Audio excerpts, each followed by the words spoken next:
जय श्री राम। नमस्कार सभी मित्रों को। दोस्तों, इस वीडियो में हम जानेंगे कि वैवाहिक जीवन में परेशानियां क्यों आती हैं। कुछ कुंडलियों में वैवाहिक जीवन में परेशानियों का योग होता है, तो इस कुंडली में हम समझेंगे कि वैवाहिक जीवन में इस कुंडली में परेशानी का योग कैसे है, तथा ये भी हम जानेंगे कि दूसरा विवाह किस भाव से देखा जाता है और दूसरा विवाह सफल होगा कि नहीं, वह हम कैसे जानेंगे। तो चलिए इस कुंडली को देखिए। बहुत ज्यादा डिटेल में मैं आपको नहीं बता रहा हूं। इस कुंडली की स्थिति देखिए, आपको खुद समझ में आएगा। और लव मैरिज के बारे में थोड़ा सा मैं आप सभी को बता देता हूं कि बहुत सारे लोग लव मैरिज के बारे में भी पूछते हैं। तो लव मैरिज के लिए लग्न को देखना आवश्यक होता है दोस्तों। 5वां और 7वें का कॉम्बिनेशन लोग कहते हैं, लेकिन लग्न आपको बताएगा कि आप कितना स्ट्रेंथ रखते हैं, मतलब किसी से प्रेम विवाह करने के लिए। आपका मन जो है या आप हैं जो, वो किसी के प्रति कितना आकर्षित हो सकते हैं या कितना प्रभाव रखते हैं लव अफेयर्स वगैरह के लिए और उसे विवाह में परिवर्तित करने के लिए। तो देखिए, लग्न का हमेशा स्ट्रांग होना बहुत जरूरी है। लग्न अगर अच्छी स्थिति में हो, लग्नेश आपका अच्छी स्थिति में हो, बलवान हो, तो निश्चय ही व्यक्ति प्रेम विवाह के तरफ या लव अफेयर्स के तरफ जाता है और प्रेम विवाह में अपने लव अफेयर्स को परिवर्तित करने की बराबर चेष्टा करता है। तो यहाँ देखिए, लग्नेश जो है वो सेकंड हाउस में है और राहु के साथ है। तो फर्स्ट इंडिकेशन तो यहाँ राहु के साथ बैठना और 19 डिग्री का लग्नेश शुक्र का होना तथा स्वयं आद्रा यानी राहु के नक्षत्र में होना, यानी राहु के प्रभाव में होना, ये दिखाता है कि ऐसा व्यक्ति लव अफेयर्स के प्रति ज्यादा इंटरेस्ट रखेगा और लव मैरिज करने की तरफ ज्यादा ध्यान देगा। अब इसका आप देखिए, इस कुंडली में कुछ योग भी ऐसे बने हुए, जैसे शनि की दृष्टि चंद्रमा तथा सप्तम भाव पर है और स्वयं चंद्रमा, जो कि चंद्रमा को भी मन का कारक है चंद्रमा, लेकिन ये भी प्रेम संबंध और चंचलता को दिखाते हैं। तो यहाँ नीच के होकर बैठे हुए हैं।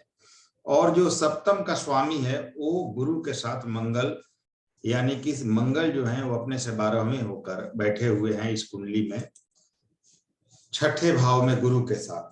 और जो मंगल है वो देखिए यहाँ पर शुक्र के नक्षत्र में है। तो मंगल का शुक्र से डायरेक्ट कनेक्शन हो रहा है नक्षत्रों के द्वारा।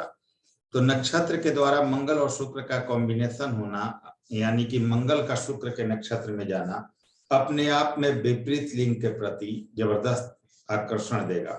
ये एक लड़के की कुंडली है दोस्तों। तो मंगल का शुक्र के नक्षत्र में जाना और शुक्र का राहु के साथ युति होना और साथ में राहु के नक्षत्र में होना शुक्र का, अपने आप में ये दिखाता है कि ऐसा जातक प्रेम संबंधों में पड़ने में हिचकेगा नहीं और प्रेम संबंध को विवाह तक ले जाने की कोशिश करेगा। अब यहाँ 5वां भाव जो कि प्रेम संबंध से जोड़कर देखा जाता है, उसमें शनि बैठे हुए हैं। तो ये भी आप कह सकते हैं। और 7वें भाव पर शनि की दृष्टि है। तो जब प्रेम संबंध होंगे तो वो पूरी तरह सफल होंगे कि नहीं, इसमें थोड़ा डाउट है यहाँ शनि के होने के कारण। तो ये स्थिति यहाँ पर दिख रही है। और क्योंकि आपका जो विवाह का भाव है उसमें नीच का ग्रह चंद्रमा, नीच के ग्रह बैठे हुए हैं, शनि की दृष्टि है, सप्तमेश अपने से 12वें हैं, विवाह का नैसर्गिक कारक शुक्र जो है वो राहु के साथ पीड़ित है।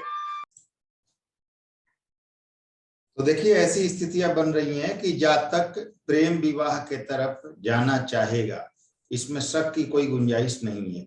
ये स्थिति इस कुंडली में बन रही है। द्वितीय भाव भी विवाह से जोड़कर देखा जाता है, क्योंकि द्वितीय भाव कुटुंब का है, आपके परिवार का है। तो एक परिवार में बढ़ोतरी होगी, तो वो भाव भी देखा जाता है और वहां पर भी शुक्र और राहु बैठे हुए हैं। तो निश्चित रूप से ये स्थिति बन रही है। एकादश भाव भी किसी भी प्रकार के लाभ को दिखाता है, तो इसका स्वामी भी सप्तमेश मंगल के साथ है। तो निश्चित रूप से ये संबंध यहाँ पर दिख रहा है। और बुध को देखिए तीसरे भाव में बैठे हुए हैं। तो ये स्थिति बहुत काफी हद तक बन रही है कि जातक प्रेम विवाह के तरफ जाएगा। लेकिन प्रेम विवाह हो या अरेंज मैरिज हो, क्या यह विवाह संभव होगा या मतलब सक्सेस होगा, उसे हम कैसे जाने। तो देखिए, लग्नेश जो है वो दूसरे भाव में बैठा हुआ है राहु के साथ और राहु के नक्षत्र में है और केतु से दृष्टि तो होगा ही, इसमें कोई शक ही नहीं है। अब देखिए कि यहाँ पर जो शुक्र हैं और राहु जो साथ में हैं, उन पर शनि की दृष्टि पड़ रही है, 10वीं दृष्टि। तो यानी कि एक शुक्र नैसर्गिक कारक जो है विवाह का, वह स्वयं पीड़ित है राहु से, ऊपर से शनि के द्वारा भी पीड़ित हो रहा है। अब देखिए कि जो सप्तमेश है वह अपने से 12वें होकर यानी कि कुंडली के 6ठे भाव में बैठा हुआ है, और वो बैठा है शुक्र की राशि में, और शुक्र स्वयं पीड़ित है द्वितीय भाव में। अब सप्तम भाव पर शनि की दृष्टि पड़ रही है, ये भी आप देख सकते हैं, तथा चंद्रमा पर भी दृष्टि है, जो कि अपने आप में नेगेटिव पॉइंट है। अब देखिए कि जो चंद्रमा है वह स्वयं सप्तम भाव में नीच का होकर बैठा है। तो हम ये कह सकते हैं कि ये विवाह बहुत लंबा या बहुत अच्छा वैवाहिक जीवन चलने की उम्मीद नहीं है। क्यों? क्योंकि लग्नेश भी पीड़ित, सप्तमेश भी पीड़ित अपने से 12वें में, सप्तम भाव भी पीड़ित, चंद्रमा वहां नीच के हैं, सप्तम भाव पर शनि की दृष्टि है। ये सभी स्थितियां यहाँ पर नेगेटिविटी को शो कर रही हैं। तो ये वैवाहिक जीवन निश्चित रूप से परेशानी वाला होगा, बहुत लंबा चलने वाला योग नहीं दिख रहा है। तो अब मान लीजिए कि जैसा कि दिख रहा है कि इस कुंडली में बहुत अच्छी स्थिति नहीं है, तो क्या हम कह सकते हैं कि ये जातक जब दूसरा विवाह करेगा, ये विवाह चलने की उम्मीद बहुत कम है, 80% है। तो अगर ये जातक अगर दूसरा विवाह करता है तो क्या वह विवाह सक्सेस होगा, वो हम कैसे जानेंगे? तो दोस्तों आ जाइए अब नवमांश कुंडली पर। नवमांश कुंडली पर चलते हैं और वहां पर आपको कुछ चीजों को यहां बता रहा हूं मैं। अब देखिए, विवाह, दूसरा विवाह सक्सेस होगा या नहीं, या कोई पूछता है हमसे कि क्या मैं दूसरा विवाह करूं, अगर दूसरा विवाह करूंगा तो वो भी सक्सेस होगा कि नहीं, ये आप बताइए। तो आप कैसे बता सकते हैं? तो उसका सीधा सीधी एक ही तरीका है दोस्तों। थोड़ा सा लग्न कुंडली पर एक चीज और मैं आप लोगों को बता दूं, एक चीज और क्लियर कर दूं कि यहाँ देखिए शुक्र और राहु की युति, ये लग्न कुंडली है, ये नवमांश कुंडली है दोस्तों। तो थोड़ा सा ड्रॉ करके बताता हूं ताकि ज्यादा आप अच्छे से समझ सके। तो देखिए यहाँ पर आप देखेंगे कि द्वितीय भाव में शुक्र और राहु की युति बनी हुई है, और इस पर शनि की दृष्टि बनी हुई है, और चंद्रमा सप्तम भाव में नीच के होके बैठे हैं, सप्तमेश अपने से 12वें कुंडली के 6ठे भाव में बैठे हुए हैं। और ये शुक्र राहु की युति ऐसा बता रही है, जिनकी कुंडली है निश्चित रूप से उनमें चारित्रिक दोष होगा, और इन चारित्रिक दोष के कारण निश्चित रूप से वैवाहिक जीवन में बहुत बड़ा तनाव यहाँ पर उत्पन्न हुआ होगा। क्योंकि दोनों चीजें देखना जरूरी है दोस्तों। हमें ये भी देखना है कि क्या हम विवाह को, अपने प्रथम विवाह को चला पाते हैं या नहीं, या हमारा जो लाइफ पार्टनर है उसके तरफ से कोई गलती हुई है। तो अगर मान लीजिए मेरे तरफ से गलती हुई है तो मैं अपनी गलती को सुधार सकता हूं अगले विवाह के लिए, अगर ये विवाह नहीं चलता है तो, या लाइफ पार्टनर की गलती हुई है तो उससे हम अलग हो गए, तो अगला जो लाइफ पार्टनर होगा वो अगर अच्छा मिल जाए तो हमारी लाइफ अच्छी चलती है, वैवाहिक जीवन। लेकिन यहाँ तो स्वयं जातक की गलती लग रही है, चारित्रिक दोष लग रहा है, जिसके कारण वैवाहिक जीवन में तनाव उत्पन्न हो रहा है या होगा, और ये वैवाहिक जीवन खराब होगा, ये स्पष्ट रूप से दिख रहा है। क्योंकि मंगल और शुक्र का भी संबंध यहाँ पर बन रहा है नक्षत्रों के द्वारा, तो निश्चित रूप से जातक में चारित्रिक दोष रहेगा, जो कि वैवाहिक जीवन में परेशानी का कारण बनेगा। अब चलिए, तो हम यहाँ ये समझते हैं कि मान लीजिए ये मानना नहीं है, 80% ये विवाह टूटने के कगार पर है, और निश्चित रूप से ये टूट जाएगा। अब क्या अगला जो विवाह होगा वह हमारा सफल होगा या नहीं, ये हम कैसे जाने? तो देखिए, ये बताता है हमारा नवमांश कुंडली। नवमांश को देखिए, जो नवमांश का लग्नेश है वो किस स्थिति में है। तो लग्नेश को अगर हमने देखा तो ये शुक्र बनते हैं, जो कि यहाँ पर राहु और चंद्रमा के साथ है। तो दोस्तों नवमांश का लग्नेश, या आप कहिए नवमांश का कारक ग्रह जो होता है वो स्वयं शुक्र होता है।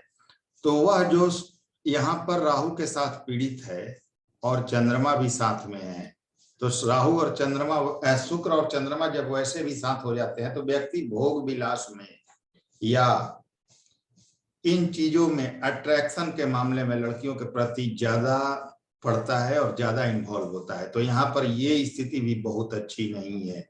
लग्नेश का राहु के साथ होना और साथ में चंद्रमा के साथ होना, ये अपोजिट सेक्स के प्रति बहुत ज्यादा आकर्षण देगा और फिर से यह स्थितियां दोहराई जाएंगी जो पहले विवाह में हुई है।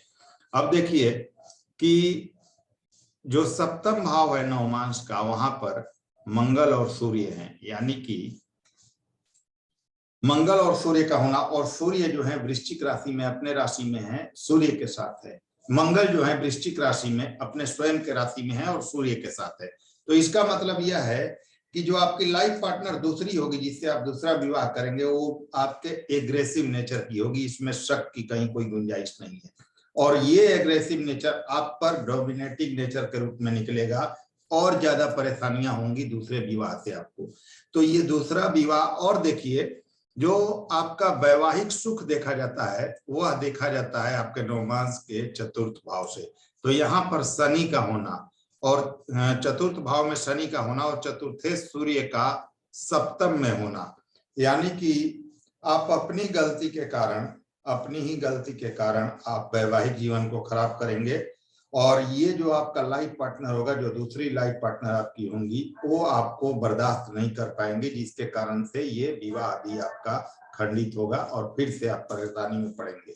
आपने देखा होगा कि किसी किसी व्यक्ति की 2 शादियां, 3 शादियां होती है और तीनों ही सक्सेस नहीं होती है। तो ये स्थिति बनी हुई है इस कुंडली में, नवमांश में भी और लग्न में भी। अब दोस्तों दूसरा विवाह हमारा कब सक्सेस होता? तो जब आपका लग्नेश नवमांश कुंडली का अच्छी स्थिति में होता, सप्तमेश आपका अच्छी स्थिति में होता, नवमांश के कारक जो शुक्र है वो अच्छी स्थिति में होते, सप्तम भाव हमारा अच्छी स्थिति में होता तथा नवमांश का चतुर्थ भाव चतुर्थे अच्छी स्थिति में होते, तो निश्चित रूप से हमारा जो दूसरा विवाह है वह सक्सेस होता और दूसरा विवाह करना चाहिए। तो अगर कोई पूछे आपसे कि मेरा पहला विवाह खराब हो रहा है या खराब हो गया, दूसरा विवाह करूंगा तो कितना सक्सेस होगा, तो वह नवमांश कुंडली पर जाइए, लग्न सप्तम सप्तमेश लग्नेश चतुर्थेश और चतुर्थ भाव को देखिए। अगर ये स्थितियां सही हैं तो आप निर्विरोध कह सकते हैं कि आप दूसरा विवाह कीजिए, दूसरा विवाह आपका चलेगा। लेकिन अगर नवमांश की भी स्थिति खराब है तो आपको कहना पड़ेगा कि भाई आप में जो कमियां हैं उससे, जैसे इसमें दिख रहा है, उस कमियों को अगर आप दूर करते हैं तभी दूसरा विवाह करें। अगर इन कमियों को आप दूर नहीं कर पाते हैं तो आपका दूसरा विवाह भी नहीं चलेगा। यहाँ आप में कमी होगी, आपकी लाइफ पार्टनर एग्रेसिव होंगी लेकिन आपके कमियों को बर्दाश्त नहीं कर पाएंगी, ये दिखा रहा है। तो अगर आप अपनी कमियों को दूर कर पाते हैं तो ये दूसरा विवाह करें, नहीं तो ये विवाह भी आपका नहीं चल पाएगा, ये स्थिति बन रहा है।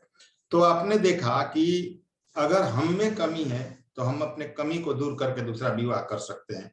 लाइफ पार्टनर में पहली जो शादी हुई है उसमें कमी रही है तो दूसरा जो विवाह होता है, अगर आपकी पत्नी अच्छी मिली, कुंडली मिलान वगैरह करके आपने शादी किया है तो आपको कोई प्रॉब्लम ही नहीं होगी। तो इस तरह से देखना है। अब दोस्तों एक चीज और है, बहुत सारे लोग पूछते हैं कि हम दूसरा विवाह किस भाव से देखें। तो देखिए शास्त्रों में ऐसा वर्णन है कि सप्तम से तीसरा, यानी कि 7वें से तीसरा भाव, यानी कि कुंडली का जो 9वां भाव है वो सेकंड मैरिज के लिए देखा जाता है। ध्यान दीजिएगा, यहाँ से तीसरा भाव आपके सेकंड मैरिज के लिए, यानी कुंडली का 9वां भाव आपके सेकंड मैरिज के लिए देखा जाता है। लेकिन दोस्तों यह होता था,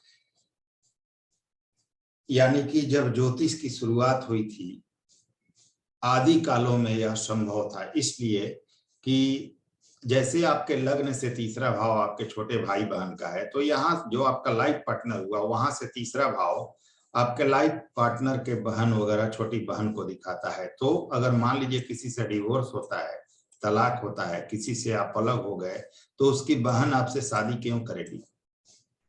फिर तो उसके परिवार वाले ही नहीं मानेंगे आपसे शादी करने का। तो ये पहले होता था, आज के युग में ऐसा नहीं होता। आपने देखा होगा कि पहले विधुर हो जाते थे या किसी कारण से अलग हो जाते थे, एक की मृत्यु या कुछ हो जाती थी तो छोटे भाई बहन से शादी हो जाती थी। लेकिन अब ये नहीं है। अब क्या देखना है आपको? अगर सेकंड मैरिज देखना हो तो आपको 7वें से 8वां यानी कि कुंडली के सेकंड हाउस से देखना है सेकंड मैरिज। यहाँ बैठे ग्रह और यहाँ के राशि स्वामी के अनुसार सेकंड मैरिज होगी आपकी।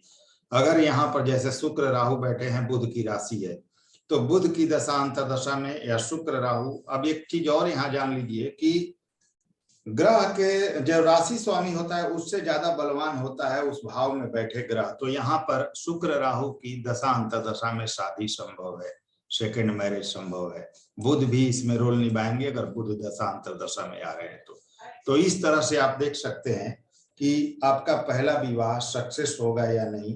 अगर पहला विवाह सक्सेस नहीं होता है तो दूसरा विवाह सक्सेस होगा कि नहीं, दूसरा विवाह कैसे सक्सेस होता है, और आपका जो सेकंड मैरिज है वह किन भावों से देखा जाता है वह कैसे देख सकते हैं, इस वीडियो में हमने विस्तार से चर्चा किया।